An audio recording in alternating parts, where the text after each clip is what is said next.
Hi, folks. Hope y'all can hear me. This is Cait Moening with the Northeast Ohio Area-Wide Coordinating Agency. If you are on the phone and also on the webinar, hopefully you can hear me in both places. We will be getting started in just a couple of minutes. Just wanted to say hi. Thanks.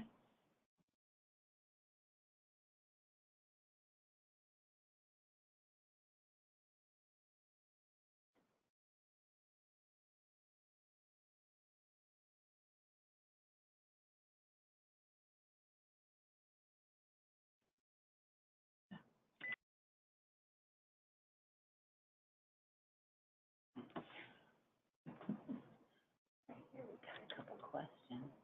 Cait Harley, don't forget to record. Oh yeah, dramatically.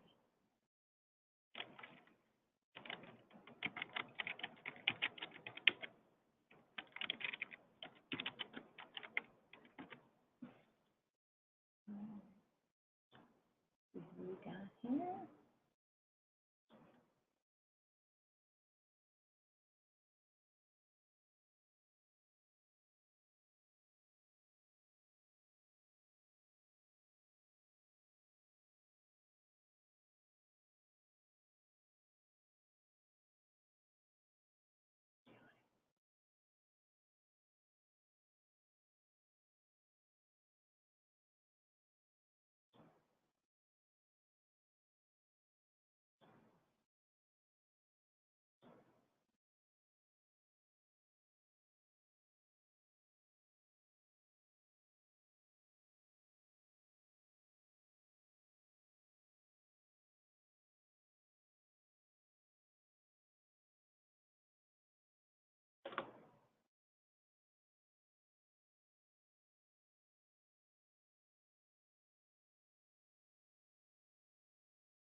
Okay, folks, well, it is the top of the hour, and we are going to go ahead and get started.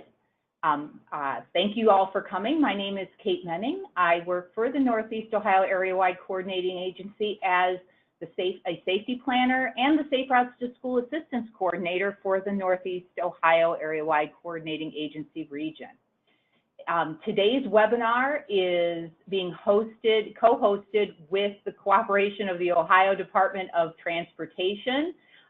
We have Cait Harley with ODOT's Safe Routes to School, and she is the Bicycle and Pedestrian Manager at ODOT, and she is going to be presenting some really great information about the 2019 Safe Routes to School application that will be opening on January 7th, 2019. We're going to go ahead and just go through a few housekeeping issues. The first thing is that I hope everyone can see the GoToWebinar screen, which should be on the left-hand side of your monitor.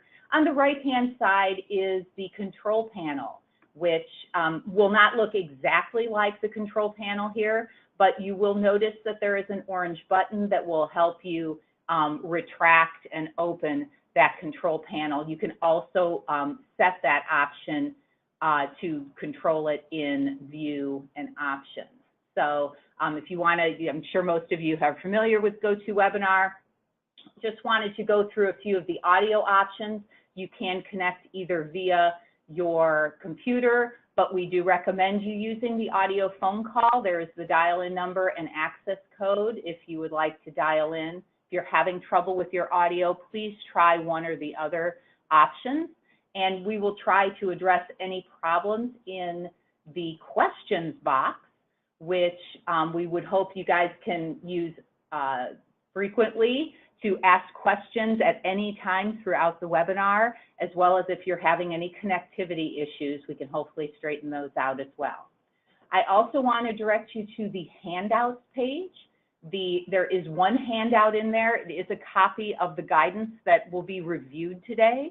So if you'd like to download it and follow along, please feel free to do so. It is also located on the ODOT Safe Routes to School webpage. This webinar is being recorded, so just keep that in mind. And without further ado, I'm going to go ahead and give control over to Cait Harley, who will be going over the application process. So just give me 1 minute. And great. Good morning, everyone.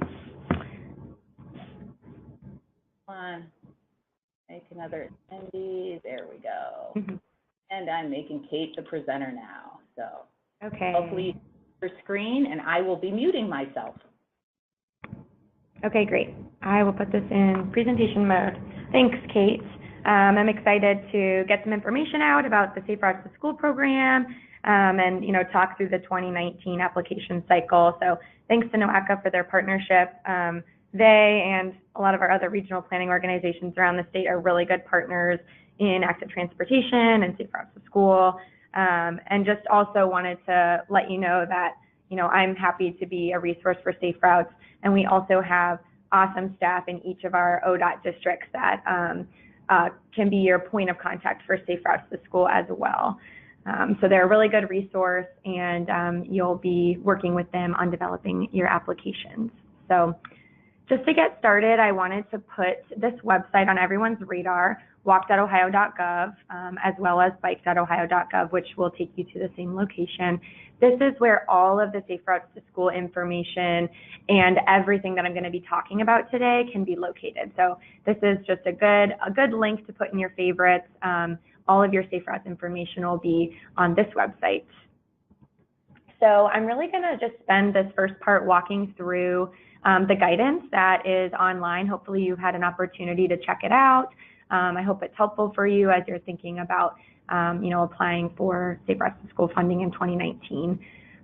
Of course, just wanted to start off by saying that the Safe Routes to School program, the purpose is really to fund safety projects that encourage or enable kids in grades K through 8, including those with disabilities, to walk or ride their bikes to school.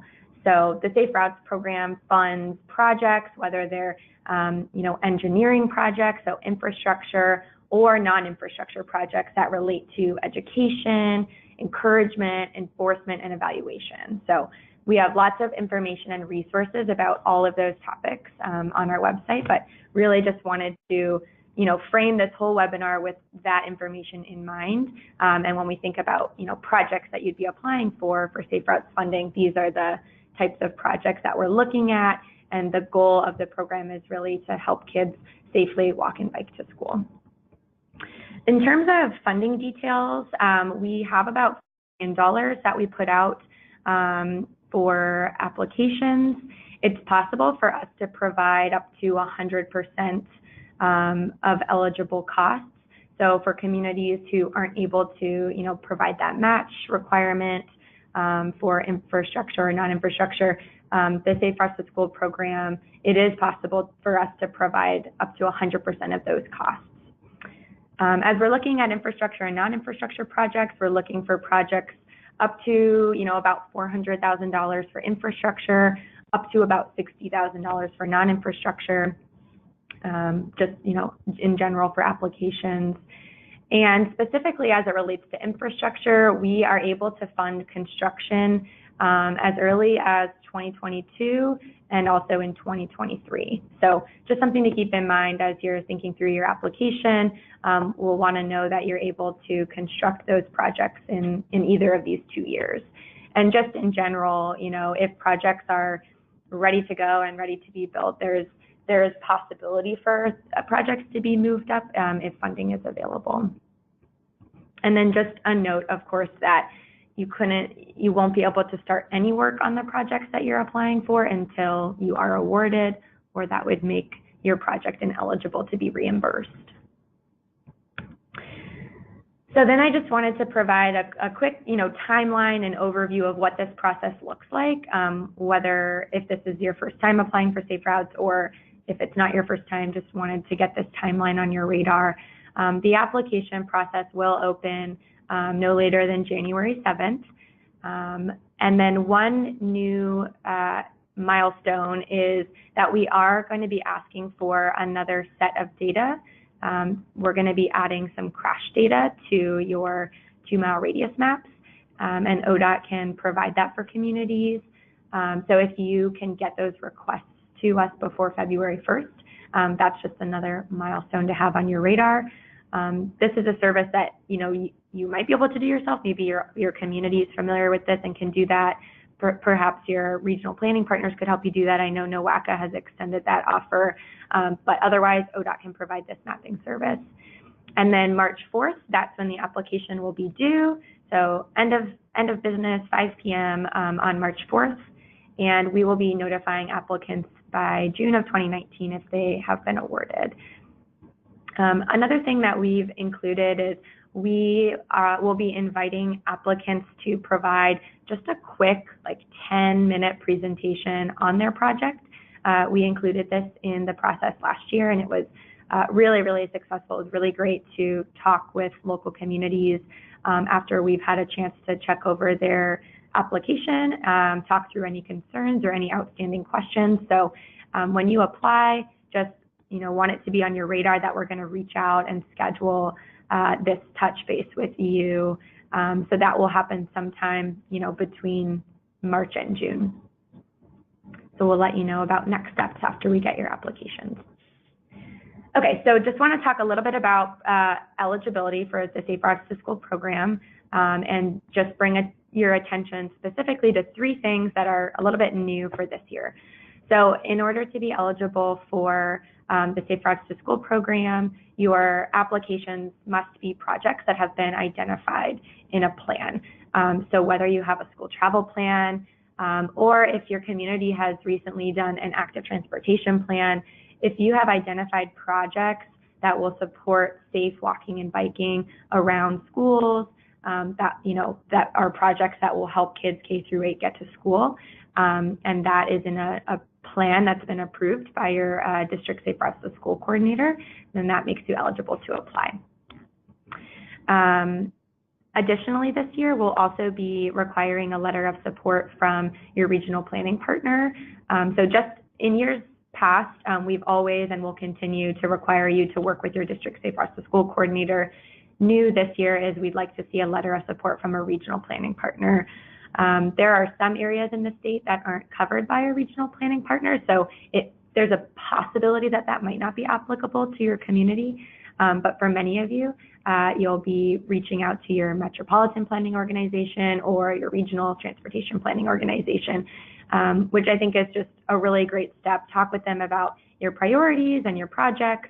These are just good, they're good resources for you as you think about priority projects and funding and stuff like that. So that is new as of this year. And then finally, like I mentioned, we're also asking for an additional data layer to be included on your 2-mile radius map. So beyond just depicting where your students live, we would also on that same graphic like to see where crashes have occurred for bicycles and pedestrians from 2013 to 2017, so within like a 5-year span. So all that information is outlined pretty clearly in the guidance, but just wanted to emphasize that. And then in terms of potential things that could disqualify you, there's just a list of a few things. A new thing for this year is if your schools are planning to relocate. So if you're applying for projects for your existing school, but you have plans down the road to move that school, then that's a discussion you definitely want to reach out to your district Safe Routes to School coordinator to talk through, because that could potentially make you ineligible. So now I'm going to touch on a couple infrastructure and a couple non-infrastructure eligibility examples. So our infrastructure applications should be submitted by local jurisdictions, so the cities, townships that own the roads and will be making those infrastructure changes.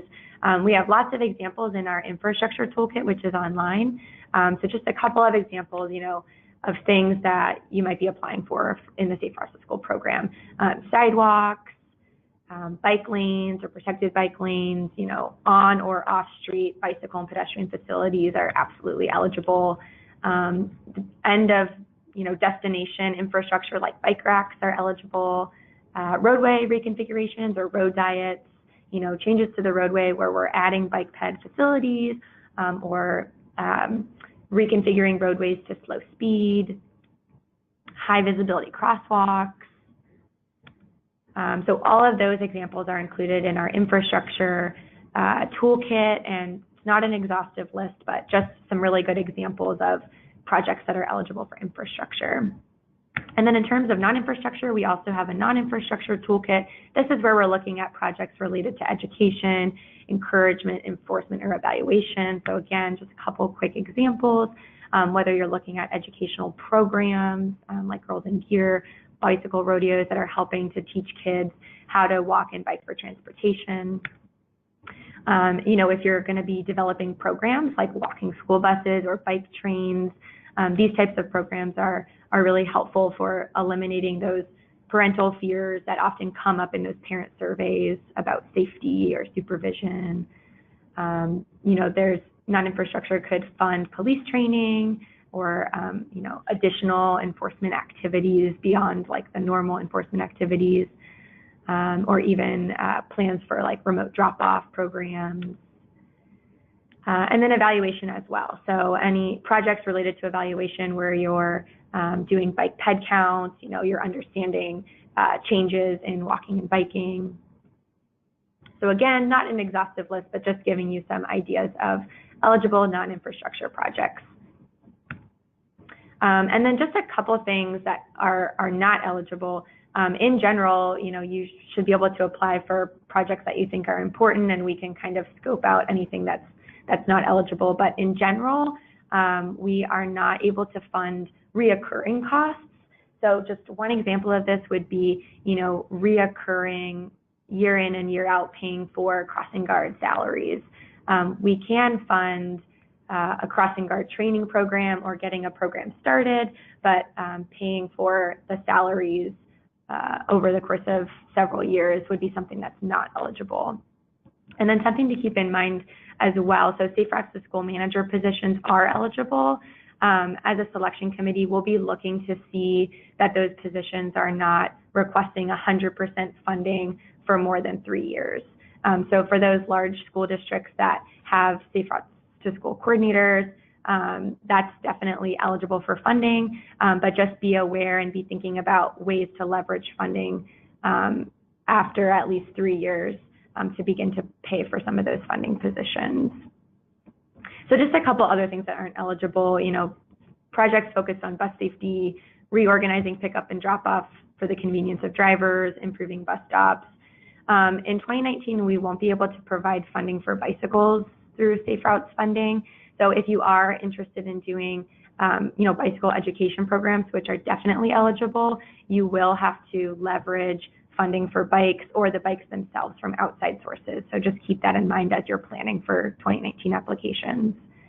And then one other thing is giveaways that aren't modest incentives. So through the encouragement realm, we are allowed to provide some modest incentives for kids, to encourage walking and biking to school, but we won't be able to provide funding for incentives that aren't modest. So one example that we've seen in the past is shoes. And also we won't be able to provide funding for food and beverages. So it's not a huge list, definitely something we can discuss, but just wanted to put those out there as you're planning.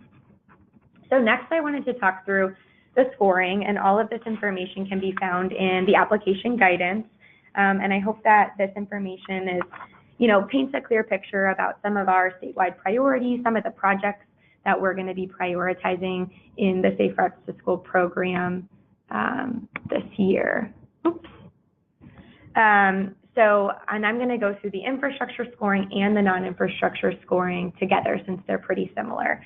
But the major things that we're going to be looking at from projects is that projects are working towards a more complete network for walking and biking to school. So we're really emphasizing connectivity. We're really looking for projects that are going to help develop networks for walking and biking in and around schools. And we're also interested in hearing about why the project that you're applying for is, a major priority for your community. Also in infrastructure and non-infrastructure, we're also looking at safety. That's the second really important topic that we're looking for. So understanding from the infrastructure side of things, what types of crash numbers are we seeing in your community? And then beyond that, how is this project specifically going to address safety issues or specifically improve safety for your community? So this is pretty similar between infrastructure and non-infrastructure. Just a couple, just trying to get to the next slide. There we go. A couple changes is with safety, in the non-infrastructure, we aren't looking for the crash data, but we are looking to hear from you about how your project will improve safety for K-8 students.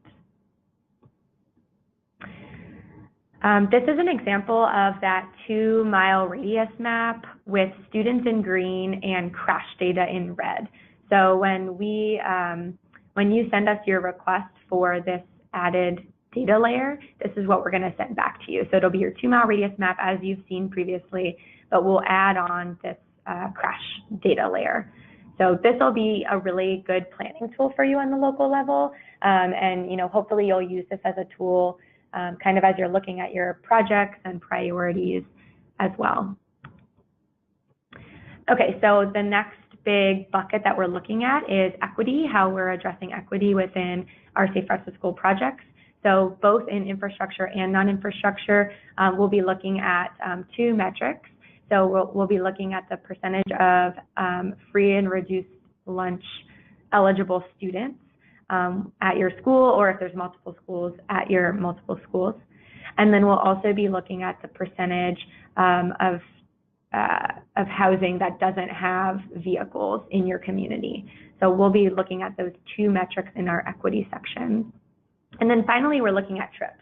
So how is your project going to increase walking and biking? How is it going to benefit students that are currently making those trips or could be making those trips in the future? So when we look at infrastructure, we want to hear from you about what percentage of students are expected to benefit. We also are going to be looking at the percentage of students that are currently walking and biking. So that will be something that's a big piece of this application. We also will look at the percentage of K-8 students that live within 2 miles, because that tells us a little bit more about the potential for students to be walking and biking. The only slight difference we have with the non-infrastructure is more of the emphasis is put on the percentage of K-8 students that live within 2 miles. Again, that potential audience that could be walking and biking, as opposed to the percentage of students currently walking and biking. So you'll see that slight difference in how we assign points between infrastructure and non-infrastructure, and just wanted to provide some context to that. And then the last piece, so we've covered networks and connectivity, safety, equity and trips, and then the last piece we're looking at is just bundled up to be community commitment. So this is where we're looking to understand what kind of commitment has your community demonstrated for their Safe Routes to School or active transportation work. So within this bucket, we're looking at demonstrating progress on your school travel plan or active transportation plan. This is where you'll let us know, we've participated in Walk to School Day. That's a really great thing to show. Or here's an example of a bicycle rodeo we've done. Your community can include infrastructure or non-infrastructure examples of how you've made progress on your goals within Safe Routes to School. We'd like to hear from you also about how you've coordinated with partners, how this is like a cross-sector partnership within your community.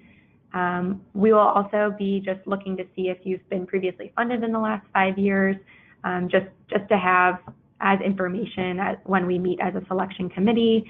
And then also we're curious to know if your community has any policies in place to sustain this type of work. If you have a complete streets or some sort of equivalent policy, that does not make you ineligible if you don't have the policy.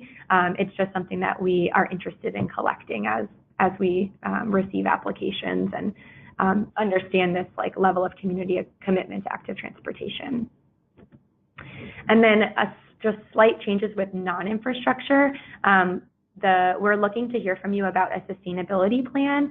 So just a little bit of information about how you'll use this funding to do, programming and non-infrastructure projects, and what your plan is to be able to sustain some of this programming into the future. So within this section, you can just let us know, who you're working with, ideas on leveraging outside funding, perhaps how long you might need funding until you'll be able to sustain the program locally, just information like that. We'd like to hear from you what your plan is for sustaining non-infrastructure programming into the future.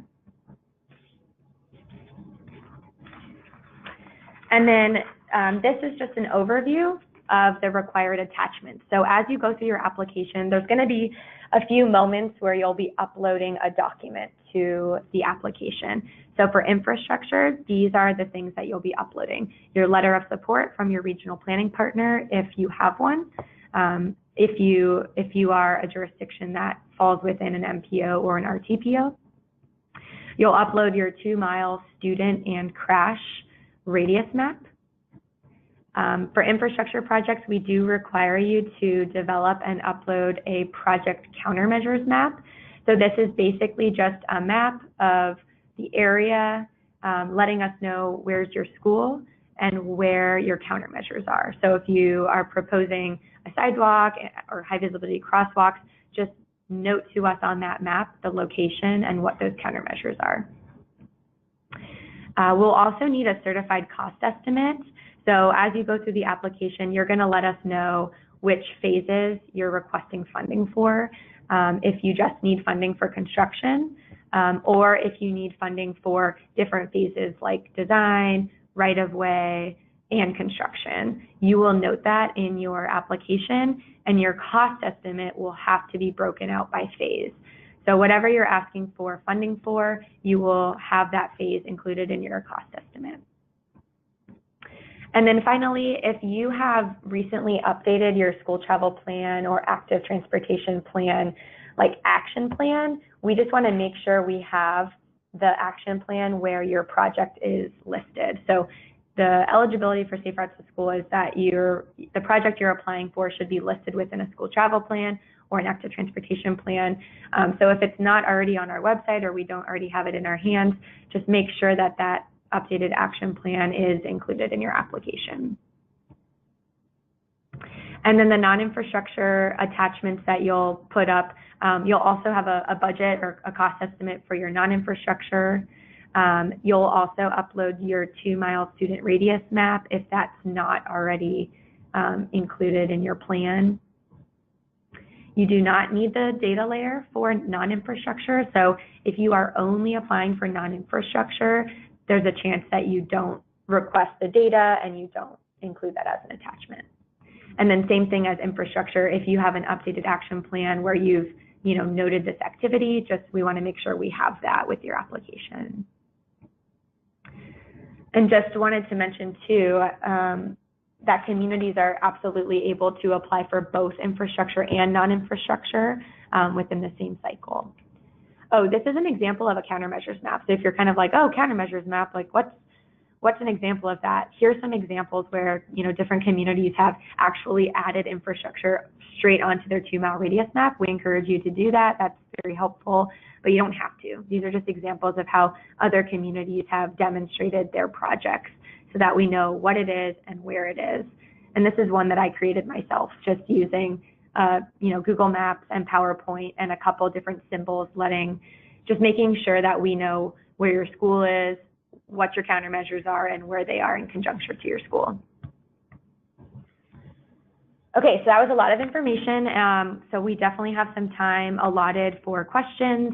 I just wanted to put on your radar sort of the next steps that you should be thinking about if you haven't already. So make sure you check out that guidance because that's where all of this information is housed. I will make these slides available as well. Reach out to your district Safe Routes to School coordinator. Talk with them about your plan, what you're thinking about applying for. They'll be able to help you and kind of guide you if you have any questions or you're unsure about something. They can just steer you in the right direction. Also reach out to your regional planning partners, put this on their radar as well. Get a letter of support from them for your project. Make sure you have the data that you need by emailing ODOT. Get that information to us before February 1st. As I said, chat with those partners, work with them to select competitive project applications, talk about funding, and then when the application is available in January, you can visit walk.ohio.gov to apply for infrastructure or non-infrastructure or both. And then I just wanted to end off with a couple other planning resources, I guess, before we go into like the questions segment of the webinar. On walk.ohio.gov, we do have a lot of resources available for communities interested in, working on safe routes to school projects. We have guidelines for developing school travel plans. ODOT provides the service of developing 2-mile radius maps. We also have our Active Transportation Academy. So if you're interested in developing a school travel plan or even an active transportation plan, we have trainings where you can have a trainer come out. It's a 4-hour training. You can get together with different stakeholders in your community and you can learn about that planning process. We also house the parent survey and the classroom student tallies. So when you're going through that survey and tally process, you will visit our website to access those. And then this is just a list of the other Safe Routes to School resources that we have available online, the guidelines and the templates, the 2 toolkits that I actually showed you earlier, and then also information on how to update your plan and what that looks like. So if your schools have moved, if you've had some significant change in your team, or if your school travel plan was created 5 or more years ago, you're ready for an update. So we have tools that can help you walk through that. So, figure out what you want to do. If you want to develop a school travel plan, if that's been a valuable planning document for your community and your school, if you want to think about developing an active transportation plan, check out those tools online, talk with your district coordinator, and, pull together some stakeholders that can help you get started on that process. So. Okay, so I'm going to stop there. That was a lot of information, like I said, so we're happy to take questions and have discussion, and I think Cait's also monitoring the chat box as well.